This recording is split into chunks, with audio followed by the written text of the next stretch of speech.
Let's talk about the technology industry. Right now, it's exploding in China. Almost 50% of the largest companies are based in that Asian nation. Do you think the tech investment will continue to grow there?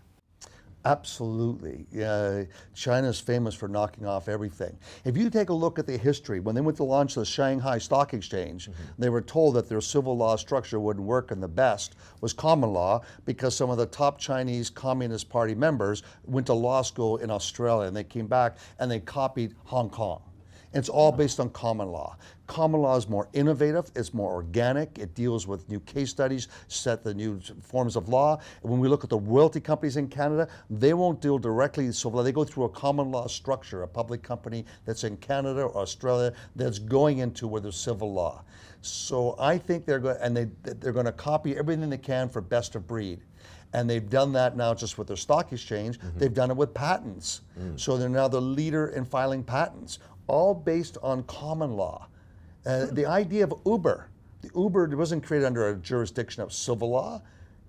Common law is, this is my property. These are my rights, so now I take ownership of my Uber car. The idea of Airbnb, all these concepts come under this sort of legal structure of common law. The Chinese run a dual system, and wherever it's the best for technology, that's what they do. And there's a concern of an exodus of top coders and programmers, et cetera, that are leaving Silicon Valley, going back to China, because they can participate on the ground floor of the next unicorn.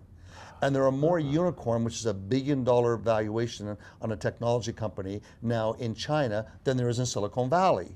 So there is a dynamic shift, and they recognize that the only way they're going to be competitive globally is to try to copy the best of whatever's in America or Canada. They've been sending their best brains for the past 35 years to Canadian schools and to American schools and to British schools, and then they go back with the best of ideas. So I think it's very positive and constructive. Completely different than Russia. Russia doesn't send their best brains over here to go back, because quite often they don't want to go back. Yeah, I can understand. Whereas the Chinese, they want to go back. And the same thing has happened, phenomena in India. India has more FDA-approved clinics doing work in India than in America. So who are those owners of those?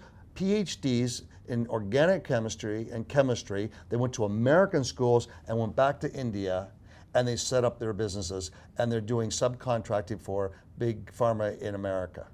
So you see the difference with Chindia, I love to affectionately call it, which is 40% of the world's population, have a very different relationship with Canada and the US and the UK in the sharing of intellectual capital. Samuel? You know, what you're saying is very interesting, because we've actually never discussed this like in these terms, but I went to the Li Ka-shing School of Business in Singapore, and I also did a course at Tsinghua University in Beijing. And I remember the one thing that struck me the most was when I asked the students at both of those schools if they ever dreamt of going to the US or Canada or Australia to work, the answer was no. We live under this idea that everybody wants to come to New York, everybody wants to go to London, everybody wants to go to Vancouver and Toronto. But highly educated people in those jurisdictions, they see the opportunity in their own jurisdictions, and they don't necessarily want to leave, or in many cases they actually decide to go back. This also happened in Cambridge when you were studying there? I think so.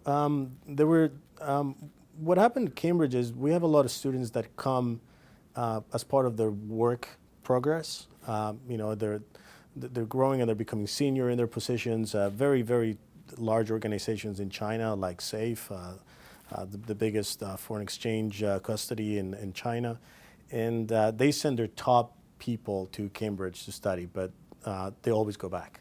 It's part of their career development progress. So in a sense, yes, they come to the best schools in the world, they learn from the best, and then they go back and bring it all back to their own countries.